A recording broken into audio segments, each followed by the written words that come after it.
Depuis la nuit des temps, les hommes ont voulu se regrouper afin de mener une quête de vérité. Et depuis tout aussi longtemps, ces groupes d'hommes se sont affrontés, parfois par pure incompréhension. Mais n'est-il pas normal de craindre ces sociétés qui s'identifient par le signe secret?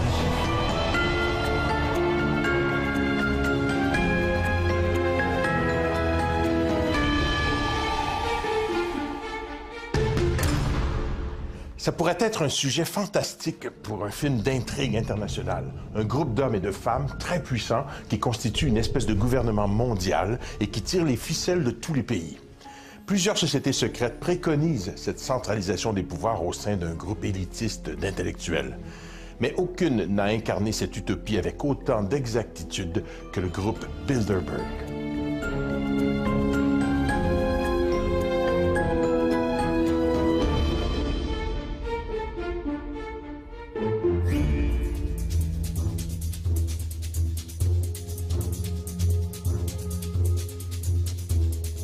Bilderberg, c'est un groupe informel de plusieurs centaines de personnes qui changent d'ailleurs d'année en année. C'est pas tout le temps les mêmes personnes qui sont là, qui sont en fait des gens qui ont une caractéristique première.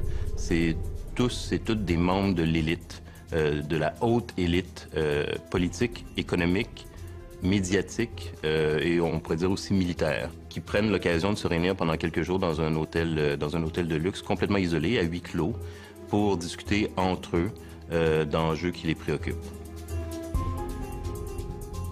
Moi, il y a un mot pour décrire ces réseaux d'affaires-là. Le vrai mot, c'est coterie. Coterie veut dire réunion d'hommes riches et influents qui se retrouvent en catimini, en secret, pour le maintien de leurs privilèges et de leurs acquis. Individuellement, les Bilderberg, en fait, en tant qu'individus, ce sont eux qui contrôlent probablement, je n'ai pas fait de calcul précis, mais probablement pas loin de 80-90% de la richesse mondiale. Ce sont réellement les possesseurs du monde. Le groupe Bilderberg réunit environ 120 membres, dont les 2 tiers viennent d'Europe et le reste de l'Amérique du Nord. Créé en 1952, le groupe porte le nom de l'hôtel hollandais où a eu lieu la première réunion en mai 1954. Avant la naissance du Bilderberg, qui s'est passé en 1954 aux Pays-Bas, en Hollande, il faut savoir qu'avant ça, il y avait eu un précédent en termes de réseau d'affaires. Il y avait eu, en 1921, aux États-Unis, à New York, il y avait eu la création du Conseil des relations étrangères, en anglais, le Council on Foreign Relations. Donc, on va créer, à partir, justement, du Conseil des relations étrangères de 1921 et du Royal Institute of International Affairs, on va créer, en 1954, le groupe Bilderberg. Les principaux instigateurs du groupe sont le politicien polonais Joseph Ratzinger, un des plus grands défenseurs de l'unification européenne, et le prince Bernard des Pays-Bas, un ancien membre des services secrets. Selon eux, ce groupe était la seule façon d'éviter l'impuissance de l'Europe. Ils trouvent alors le soutien nécessaire outre-Atlantique, de la part de dirigeants d'entreprises tels que David Rockefeller, un financier milliardaire. Les thèmes abordés lors de la conférence de 1954, l'attitude à adopter à l'égard du communisme et de l'Union soviétique et l'intégration européenne.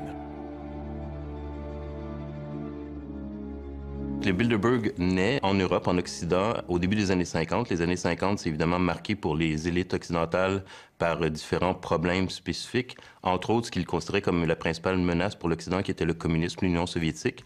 Donc Bilderberg, quand les élites se réunissent la première fois à l'hôtel du même nom, c'est pour discuter entre autres de la question de la menace communiste, comment les élites occidentales vont faire front, et la solution proposée, c'est ça qui est le plus important, et c'est ça qui est l'esprit Bilderberg, c'est par la coopération et la coordination en fait de décisions entre l'Amérique du Nord, donc principalement les États-Unis et le Canada, et l'Europe de l'Ouest, donc l'Europe libérale. C'est cette idée qu'il faut en fait qu'il y ait un pont de coordination transatlantique entre les puissances occidentales et les puissances libérales qui ont gagné la Seconde Guerre mondiale, mais qui maintenant sont en rivalité avec l'autre gagnant de la Seconde Guerre mondiale, qui est l'Union soviétique, qui est la menace soviétique.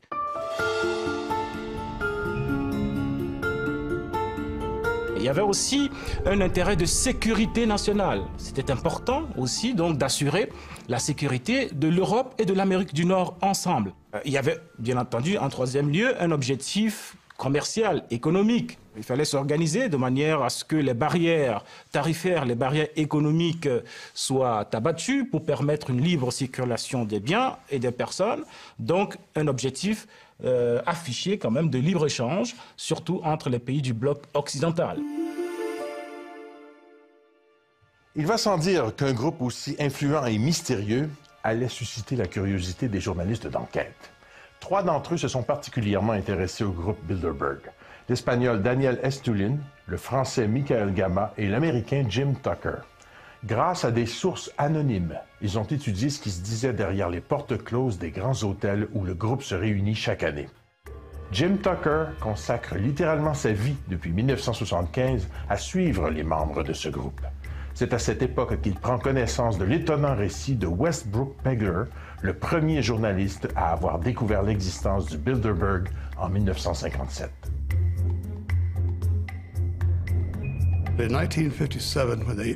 En 1957, quand ils se sont réunis sur l'île Jekyll, en Géorgie, Pegler a été informé que des gens importants se réunissaient sous la protection de gardes armés, que l'île était complètement interdite d'accès. Pegler est accouru et monté dans un arbre avec ses jumelles, puis il a publié 2 articles en nommant ceux qu'il avait pu identifier. Des chefs d'État européens, des hauts fonctionnaires américains, des banquiers internationaux, des Rothschild et autres personnages influents du monde. Il a soulevé la question, pourquoi ces secrets? Pourquoi se réunissent-ils? Pourquoi nient-ils leur existence? C'est à percer ce mystère que j'ai consacré ma vie et ça a été toute une aventure.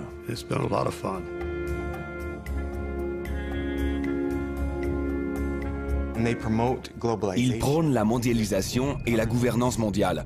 On y retrouve les principales institutions internationales, la Banque mondiale, le FMI, l'Organisation mondiale du commerce, l'OTAN, les Nations unies, etc. Toutes ces organisations sont fortement représentées au sein des Bilderberg et leurs leaders sont presque toujours issus de ces rangs. Si ce n'est pas le cas, ils en deviennent rapidement membres.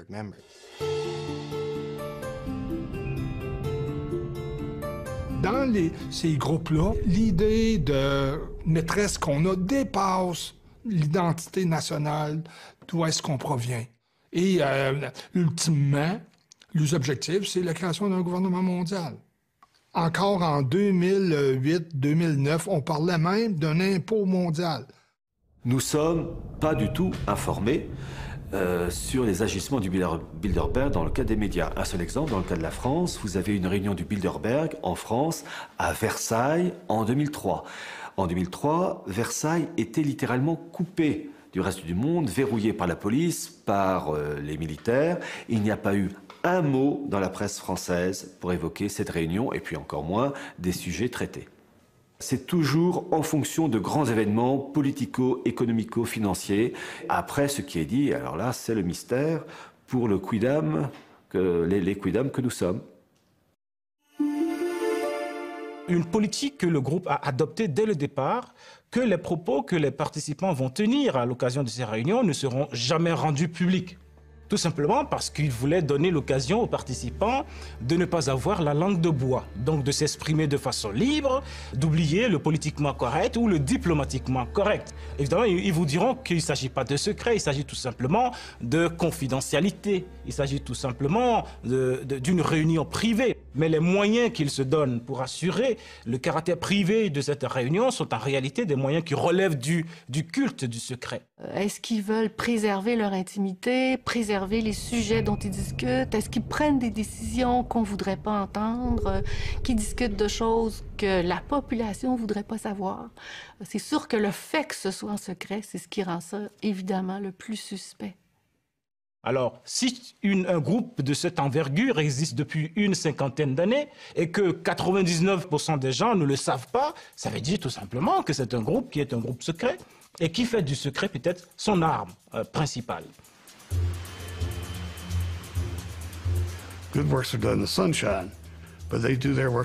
Ils œuvrent dans l'obscurité et ils ont des raisons de vouloir garder leur travail confidentiel.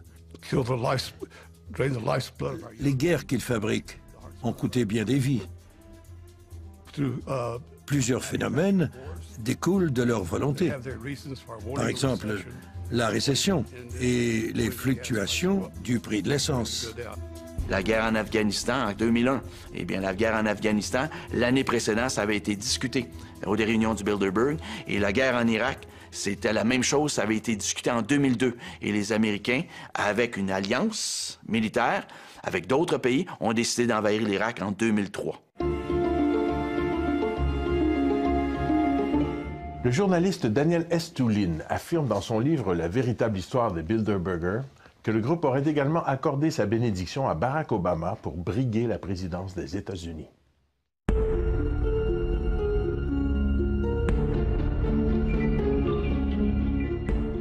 Être invité à participer à une réunion Bilderberg, je pense réellement que c'est une invitation qu'on ne peut pas refuser. Ne deviens pas membre du groupe Bilderberg qui veut. Les quelques 120 membres sont triés sur le volet et doivent être invités à se joindre au groupe. Selon un communiqué officieux du groupe, les invitations sont uniquement envoyées à des personnages importants et respectés qui, de par leur savoir particulier, leurs contacts personnels et leur influence dans les cercles nationaux et internationaux, peuvent promouvoir les objectifs du Bilderberg. On devient membre de Bilderberg par cooptation, c'est-à-dire c'est probablement un comité assez restreint de Bilderbergers qui invite les gens, et donc il y a une sorte de contingent ou de caucus par pays qui sont convoqués, avec vraiment une palette qui va vraiment des plus grandes familles ou des plus grandes compagnies en termes de puissance économique d'un pays. Les Desmarais, par exemple, au Canada, sont souvent invités. Être invité à participer à une réunion Bilderberg, je pense réellement que c'est une invitation qu'on ne peut pas refuser. Quelqu'un à l'intérieur de ce cénacle, de cette coterie élitistes très sélective, doit tout simplement proposer ton nom. Et à l'intérieur, il doit y avoir consensus. Il fonctionne aussi par consensus. Cet individu-là sera un bon candidat pour notre projet.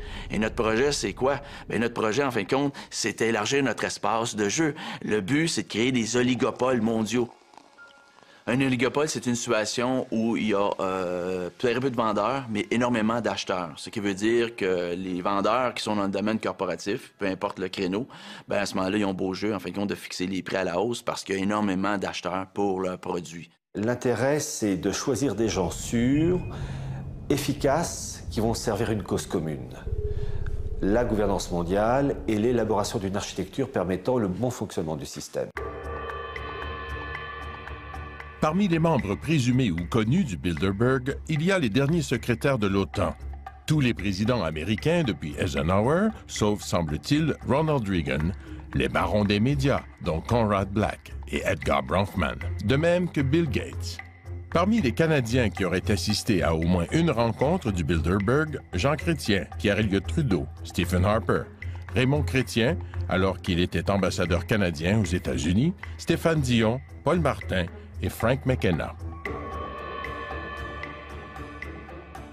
Au niveau des personnes connues au Canada, on va avoir le général des armées canadiennes, Jean-Victor Allard, qui est un Québécois, qui est un membre influent, il est décédé aujourd'hui, mais qui est un membre influent des Bilderberg. Vous avez Jean Lesage, le père de la Révolution tranquille, qui est un assidu. Vous avez Jacques Parizeau. Et Jacques Parizeau était formé avec l'élite sociétale de Londres, avec la London School of Economics. Et ce monsieur-là a déjà assisté à plusieurs rencontres. On a aussi une rare dame qui s'appelle Marie-Josée Drouin, qui a marié Henry Kravis de la firme financière de Wall Street, Colbert Kravis Roberts. Madame s'appelle Marie-Josée Kravis maintenant. Et elle faisait déjà partie d'un puissant institut de réflexion ici au Canada, c'était le Hudson Institute. Elle était repêchée par les gens du Bilderberg parce que c'est une femme dans son créneau hyper influente. Généralement, le groupe Bilderberg invite le chef d'État du pays où se tiennent leurs réunions. Bien entendu, il n'y assiste pas toujours, mais il reçoit tout de même une invitation.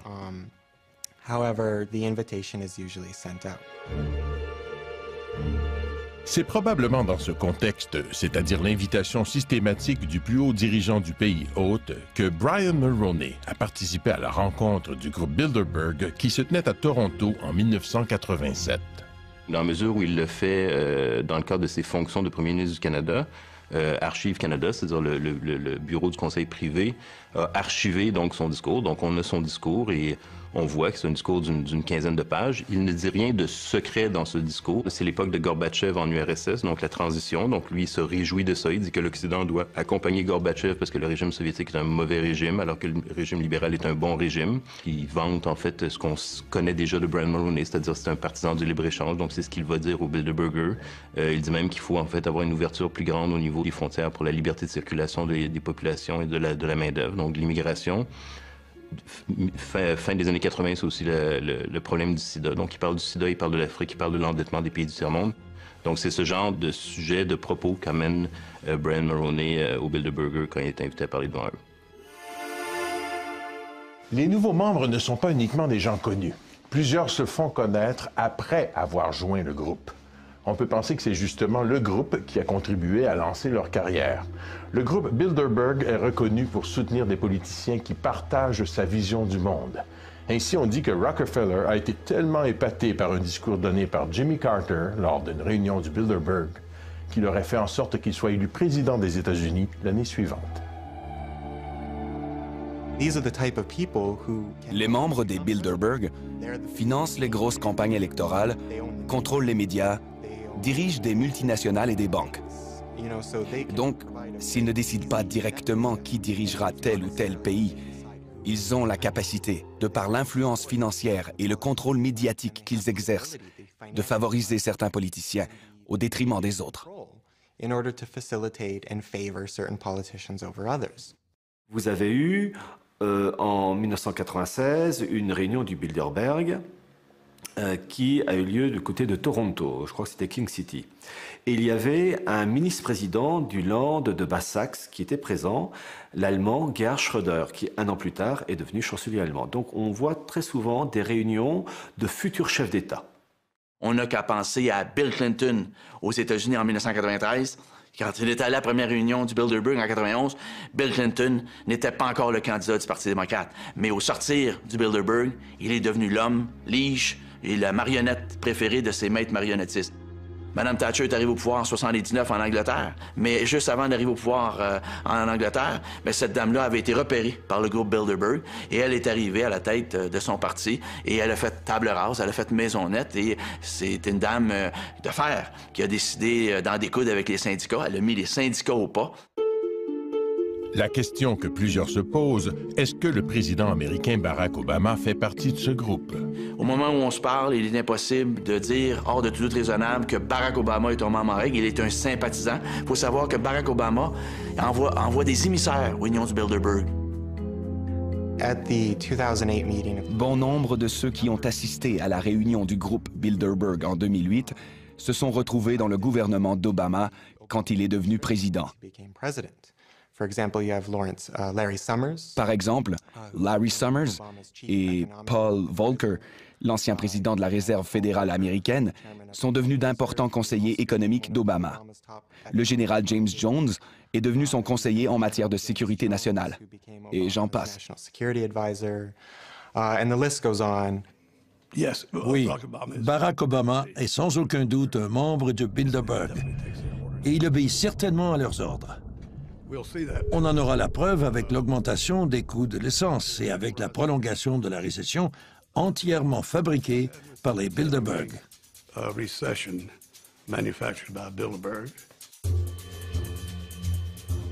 Le comité de direction est composé d'une trentaine de membres permanents qui se réunissent tout au long de l'année. Étienne Davignon occupe le poste de président depuis 1999. Les membres du groupe Bilderberg ne le sont pas nécessairement à vie, mais certains le sont depuis longtemps, comme David Rockefeller, qui était présent à la première réunion en 1954 et qui assiste encore à toutes les réunions. Henry Kissinger y est aussi depuis des décennies et n'a jamais manqué une réunion. C'est la crème des crèmes. C'est la noblesse de l'intelligentsia. Ceux qui vont là sont évidemment, c'est pas n'importe qui. Et aujourd'hui, je pense que même si ces groupes-là ont le droit de se réunir, encore que je ne conçois pas ça pour les politiciens, ils doivent pouvoir dire de quoi ils parlent. Surtout quand ce dont ils parlent concerne l'ensemble des peuples du monde, l'ensemble de la planète.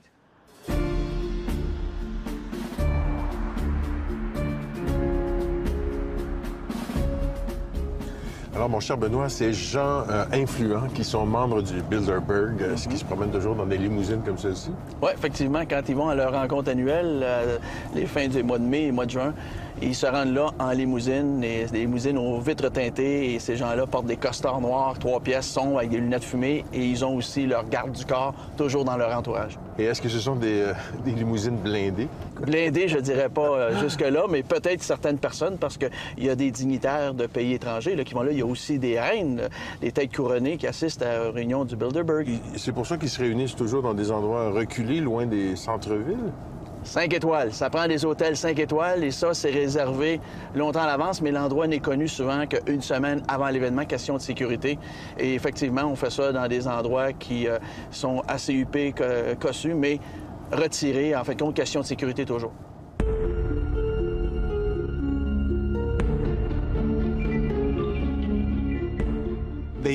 Ils suivent les journalistes et les font arrêter. En Grèce, ils ont arrêté des gens pour avoir photographié les participants.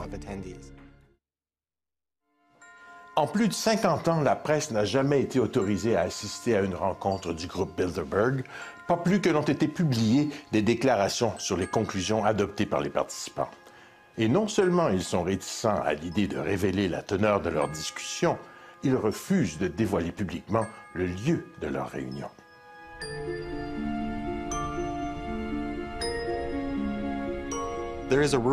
La règle d'or des Bilderberg est qu'il est interdit d'en parler. On ne donne pas de conférences de presse, on n'émet pas de communiqués de presse et on ne cite pas les propos des personnes présentes, sinon on n'est plus invité. C'est ce qu'on appelle la règle de Chatham House.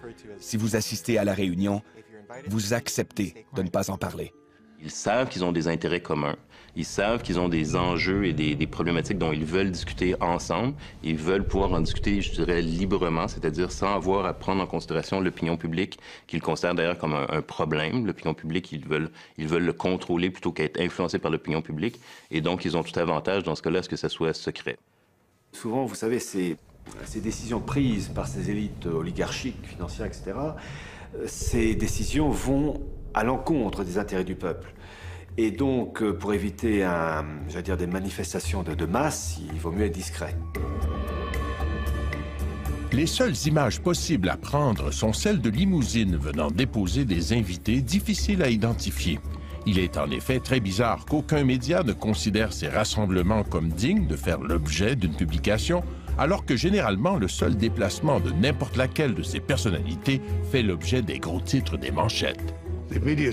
À mon avis, l'indifférence des médias envers le Bilderberg relève du scandale. La cérémonie des Oscars, cet événement absurde, reçoit un déluge d'attention médiatique. Mais quand les personnes les plus influentes de la Terre se réunissent dans le secret, aucun intérêt. Comment est-ce possible? Si le public savait ce qui se passe, il serait très intéressé. Ce sont des événements qui sont peu connus, donc c'est un cercle vicieux aussi. Moins ils sont connus, moins les médias vont être incités à y participer, moins la population va demander des renseignements par rapport à ça. Les médias officiels ne traitent pas du Bilderberg parce que déjà vous avez énormément de représentants des médias, presse, radio, télévision, qui participent à ces réunions du Bilderberg et ils ont le conseil de ne pas divulguer et de ne pas évoquer dans la presse ces réunions parce que tout simplement, les grandes choses se font toujours avec discrétion et puis si ces grands dirigeants des médias veulent avoir un avenir professionnel, il vaut mieux qu'ils soient obéissants. Il est vrai que parmi les participants, il y a des présidents de conglomérats de presse tels que le Washington Post, le Time Magazine, le New York Times et le Figaro. On sait maintenant que l'éditeur du Washington Post a assisté à toutes les réunions depuis 1954 et qu'il a gardé la promesse du secret absolu. Assister à une seule réunion revient à faire un vœu de silence à vie. Au Canada, il y en a eu une récente en 2006, c'était à Ottawa, et c'était une des rares fois que Radio-Canada est allé couvrir la rencontre du groupe Bilderberg dans un hôtel huppé, cossu d'Ottawa. Le journaliste Patrice Roy était sur place. Est-ce que la centaine d'hommes et les quelques femmes qui arrivent ici en limousine, cachées derrière des vitres teintées, possèdent un vrai pouvoir occulte? Ce qui est sûr, c'est qu'ils sont tous influents dans leur domaine. Et c'était toute beauté. Ça n'a pas duré 3 heures, ça a duré 3 minutes. Mais c'est quand même 3 minutes de plus que ce qu'on a toujours eu avant, alors qu'il y avait un blackout médiatique. Il y a plusieurs hypothèses pourquoi il y a peu d'attention médiatique aux événements Bilderberg. Je pense que c'est simplement que ce n'est pas une réunion officielle. C'est-à-dire que les gens qui sont à la réunion Bilderberg annuelle ne sont pas là en tant que représentants de leur pays ou en fonction de leur fonction publique et officielle. Donc, c'est un peu comme les vacances des premiers ministres, finalement. Elles peuvent être couvertes par les médias, mais en principe, ça n'a pas une grande importance publique. Je pense que c'est ça qui leur permet de jouir d'une certaine discrétion par rapport aux médias. Et ça a de toute évidence pas la même visibilité aussi que les grands sommets, parce que lors des grands sommets, comme le G8, G20, par exemple, les sommets eux-mêmes invitent les journalistes. Dans le cas de Bilderberg, ils ne sont pas invités, donc il y a beaucoup moins de possibilités pour eux d'y aller.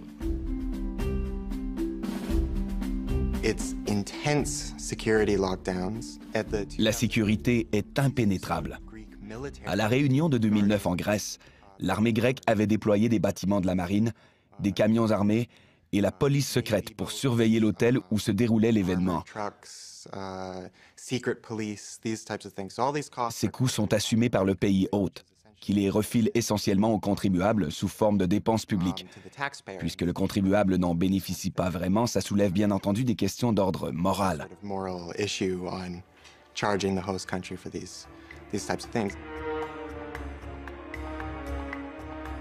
Ils suivent les journalistes et les font arrêter. En Grèce, ils ont arrêté des gens pour avoir photographié les participants. Donc c'est une forme de harcèlement, mais je n'irai pas jusqu'à dire qu'ils ont l'intention de blesser ou de tuer des journalistes, parce que ça pourrait engendrer une tempête médiatique qu'ils veulent à tout prix éviter.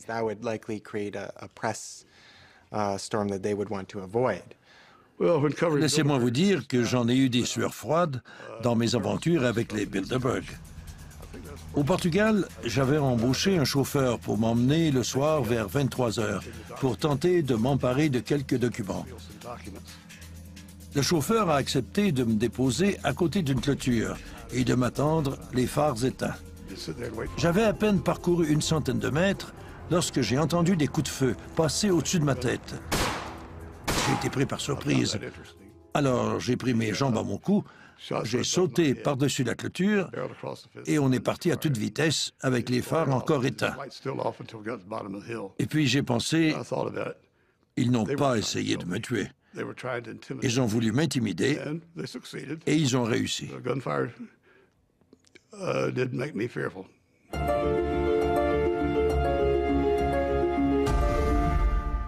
En plus de l'arsenal de sécurité, les dirigeants du groupe Bilderberg auraient mis en place toute une série de mesures pour s'assurer de conserver leur anonymat, et ce depuis plus de 50 ans.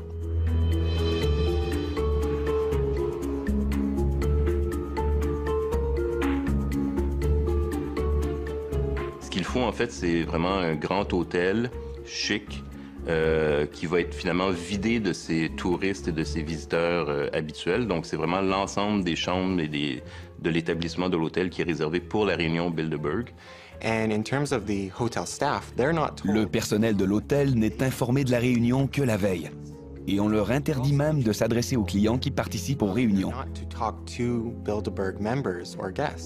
On demande donc aux employés des hôtels motus et bouche cousue. Si un employé d'un hôtel serait vu en compagnie d'un journaliste d'enquête qui enquête sur le Bilderberg et qui a déjà écrit sur le Bilderberg, ça serait pas fort probablement source de renvoi sur le champ. Est-ce qu'ils vont réussir à garder ce secret longtemps? J'en doute. Plus ce sera secret, plus on en parlera. Parce que les moyens d'en parler aujourd'hui existent partout. Donc ce groupe aurait intérêt à se rendre compte de ce que nous sommes dans une nouvelle ère, l'ère de la démocratisation de l'information, l'ère des médias sociaux, et que ça devient intenable aujourd'hui de maintenir ce culte du secret. Le nouveau site web du groupe Bilderberg, bilderbergmeetings.org, est une approche intéressante en termes d'image. Il a été créé en 2010 et c'est la première fois que le groupe reconnaît sa propre existence. Il publie maintenant la liste des participants aux réunions, l'endroit où celles-ci se tiennent et les thèmes abordés, sans toutefois révéler ce qui se dit.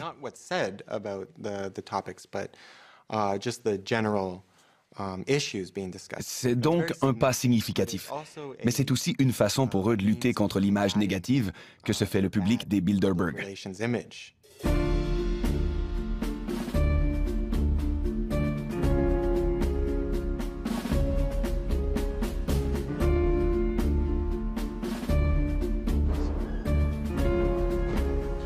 Mais quand on est une centaine d'individus, là, des princes, des princesses, comment on fait pour passer inaperçu, surtout quand on voyage dans des hôtels de luxe comme celui-ci? Bien, premièrement, les hôtels 5 étoiles qui sont réservés pendant 3 jours par le Bilderberg sont toujours dans des endroits reculés, donc il y a moins d'affluence, il y a moins de circulation, c'est voulu pour des questions de sécurité. Mais pendant combien d'années ils ont réussi à rester aussi discrets, là? Bien, écoute, on a entendu parler dans les années 90 du Bilderberg, on connaît ça.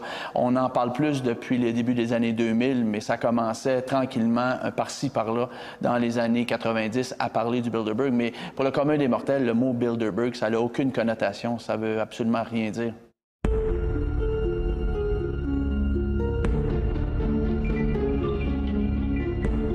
Il y a vraiment un rituel qui dure depuis une cinquantaine d'années et qui est suivi, respecté de façon rigoureuse. Le groupe Bilderberg est encore et toujours très actif. 59 réunions ont eu lieu entre 1954 et 2010. Parmi elles, 5 se sont déroulées au Canada. En ordre chronologique, au manoir Saint-Castin du lac Beauport, à Mont-Tremblant, Montebello, Toronto et Ottawa. Le déroulement des réunions doit répondre à un décorum particulier. Il y a vraiment un rituel qui dure depuis une cinquantaine d'années et qui est suivi, respecté de façon rigoureuse.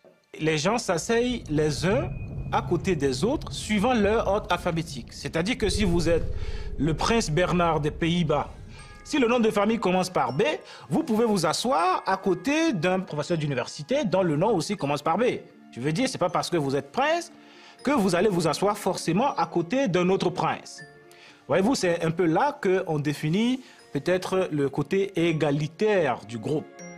L'autre rite qu'ils respectent, c'est évidemment la prise de parole.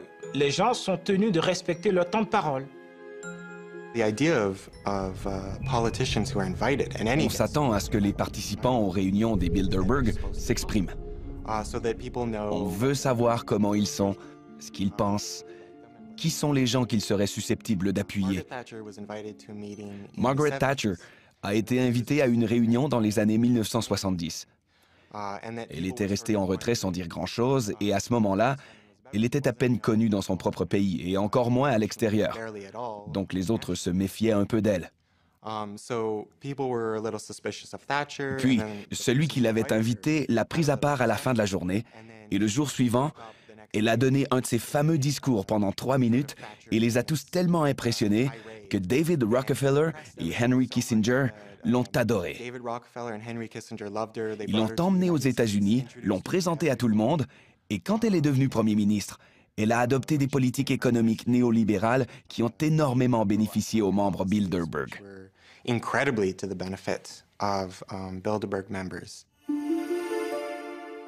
Les participants doivent aussi parler parfaitement l'anglais, comme c'est la langue officielle de la rencontre. Il n'y a pas de traduction simultanée. Ils doivent venir seuls. Ni conjoints ni collaborateurs ne sont admis. Même les assistants personnels, dont les gardes du corps, ne peuvent y assister et doivent manger dans une pièce séparée. La seule exception concerne les reines. La reine Béatrix des Pays-Bas amène son fils héritier et la reine d'Espagne peut venir accompagnée du roi Juan Carlos. À l'instar des sociétés secrètes, y aurait-il à l'intérieur des réunions une sorte de rituel de serment d'allégeance exigé de la part des participants?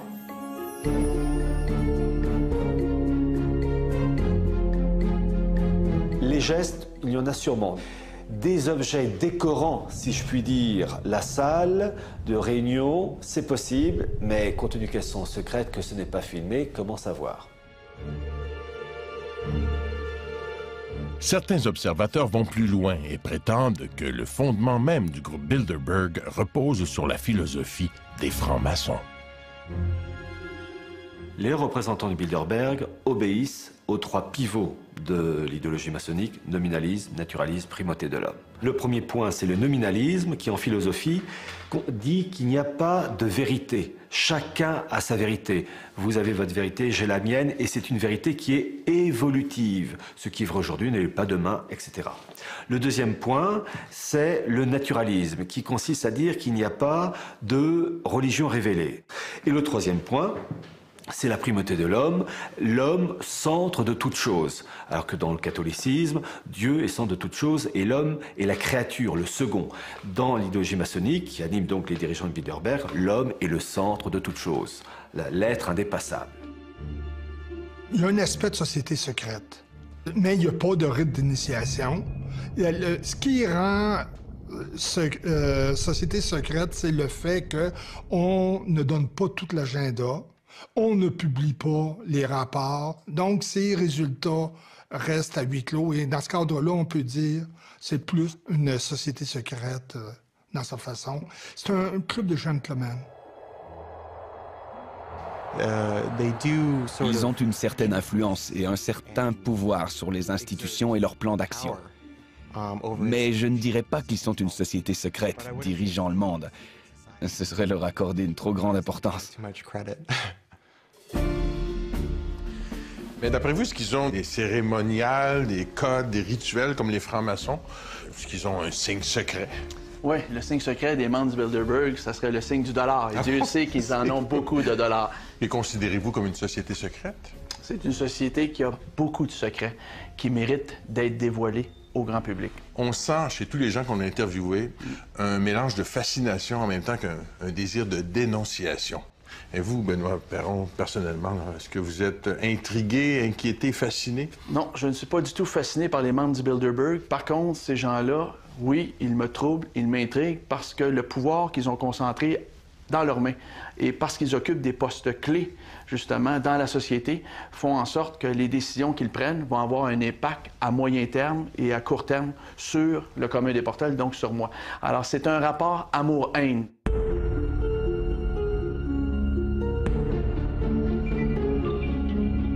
On est en droit de se demander ce qu'ils font, ce qu'ils devraient faire, puis comme on ne le sait pas, ben on l'invente.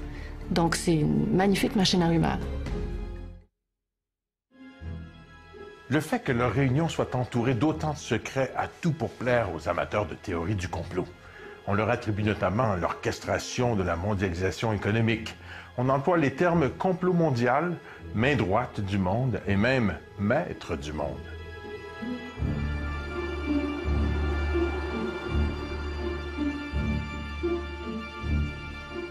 Évidemment, le fait qu'ils soient si secrets aussi a pour effet de créer toutes sortes de fantasmes, évidemment, à leur propos. On a l'impression que c'est un gouvernement secret mondial, occulte, qui réussisse à déclencher des guerres, à créer des crises économiques. Donc, le secret a un effet, à la limite, pervers dans la mesure où peut-être qu'on exagère même l'influence qu'ils ont. Mais évidemment, comme c'est secret, c'est difficile de faire la part des choses. Il n'y a rien de pire que le secret pour susciter ou stimuler l'imagination ou développer des mythes. On est en droit de se demander ce qu'ils font, ce qu'ils devraient faire, puis comme on ne le sait pas, ben on l'invente. Donc c'est une magnifique machine à rumeurs. On pense par exemple que c'est un groupe qui pense constituer sur l'échelle mondiale une sorte de monde Inc., c'est-à-dire de détruire les barrières de l'État-nation et de donner au capital la prépondérance qu'il doit avoir et de confier à une élite économique, la gestion des affaires du monde. Il y a certains qui pensent que dans le groupe, en tout cas, il y a des gens qui proposent des mesures encore plus extrêmes, des mesures plus radicales, qui consiste par exemple à laisser faire des maladies, à créer, à inventer des maladies pour décimer des portions de population. Donc, si c'était ça l'objectif, il est évident qu'on ne peut pas en parler en public. Tout le monde devrait être inquiet. Que vous soyez cireur de chaussures ou propriétaire d'une banque ou pilote d'avion, l'économie nous affecte tous. Et ils manipulent l'économie. Donc, tout ce qu'ils font a un impact sur nous tous. Ce qui m'interpelle sur le plan éthique, je ne sais pas jusqu'à quel point ça serait scandaleux ou pas, mais c'est la collusion. Le principe de la démocratie, c'est la séparation des pouvoirs. Et quand on voit qu'il y a des rencontres où il y a possibilité de collusion ou de trafic d'influence entre les plus grands pouvoirs que sont le pouvoir de la presse, le pouvoir financier, le pouvoir politique, et à ce moment-là, ça devient inquiétant. The 1976 meeting of Bilderberg Group was canceled. En 1976, une réunion du groupe Bilderberg a été annulée parce que le président de l'époque, le prince Bernhard des Pays-Bas, était accusé de corruption relativement à certains avantages qu'il avait accordés à Lockheed Martin, ainsi qu'à d'autres compagnies semblables. Et c'est ce genre d'arrangement que les réunions des Bilderberg facilitent. Bilderberg est réservé à quelques régions du monde, disons à 2 grandes régions du monde, réservé aux pays européens, un certain nombre de pays européens, et à l'Amérique du Nord. Mais imaginez un groupe qui parle de sécurité énergétique, de sécurité nucléaire, qui parle de géostratégie mondiale, qui parle de commerce international, qui parle de l'aide publique à l'Afrique. Et on nous dit que c'est un groupe privé. Donc vous voyez donc là le problème de légitimité que ça pose. Le groupe Bilderberg n'a aucune légitimité démocratique. Il dirige, il impose des vues sans aucune légitimité issue du suffrage universel. Donc, il y a un déni de démocratie qui est complet. Le Bilderberg pose des questions importantes d'un point de vue de la démocratie libérale. La démocratie libérale de la fin du 20e siècle, début du 21e siècle, a quand même des principes de base, c'est-à-dire évidemment une certaine transparence par rapport aux décisions publiques, une certaine redevabilité des élites politiques par rapport à la population, une liberté de presse, évidemment, et un certain principe, disons, d'égalité en termes d'influence des décisions. Et donc là, Bilderberg, évidemment, représente une contradiction par rapport à tous ces principes. Ces gens-là ont le pouvoir, en catimini, et c'est ça qui me trouble, de fixer l'agenda économique d'un pays qui a élu à sa tête un gouvernement démocratiquement. Autrement dit, mon vote n'a aucune importance. Tout ce qu'on pose dans les urnes à chaque 4 ans, c'est une foutaise. Parce que de toute façon, les candidats sont déjà présélectionnés. Depuis qu'on a organisé les sociétés, depuis le début de l'humanité, le jeu d'influence s'est toujours fait. C'est un incontournable, ça fait partie de la façon qu'on a de gouverner. On peut vouloir avoir une plus grande transparence, mais ici encore, l'expérience humaine nous a montré qu'il y a des limites à la transparence. C'est que souvent, trop de transparence rend aussi une société ingouvernable. Tout le fondement du grand débat sur la démocratie, est-ce que c'est mieux d'avoir une dictature bienveillante ou une démocratie parce que finalement, on pense que les citoyens ne sont pas assez intelligents, instruits ou éduqués pour prendre leurs propres décisions. Et c'est le fondement du débat démocratique entre une élite qui serait meilleure pour définir notre bien et le protéger que nous-mêmes. Ma réponse à moi, c'est que c'est notre responsabilité comme citoyennes et citoyens de s'investir dans notre avenir puis de prendre les décisions qui vont avec ça. Si on revient sur l'histoire des Bilderberger depuis les années 50 jusqu'à aujourd'hui, on peut penser en fait qu'ils ont eu plusieurs occasions pour sabler le champagne. La Constitution de l'Union européenne, ils ont un marché commun européen, une assez bonne intégration, disons, ou coopération Amérique du Nord, Europe, ils l'ont.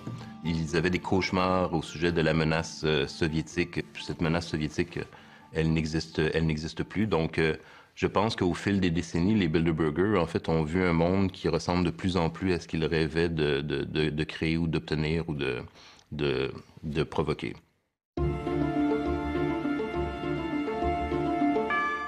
En juin 2010, une conférence du groupe Bilderberg s'est tenue à Sitges, une station balnéaire espagnole située à 30 km de Barcelone.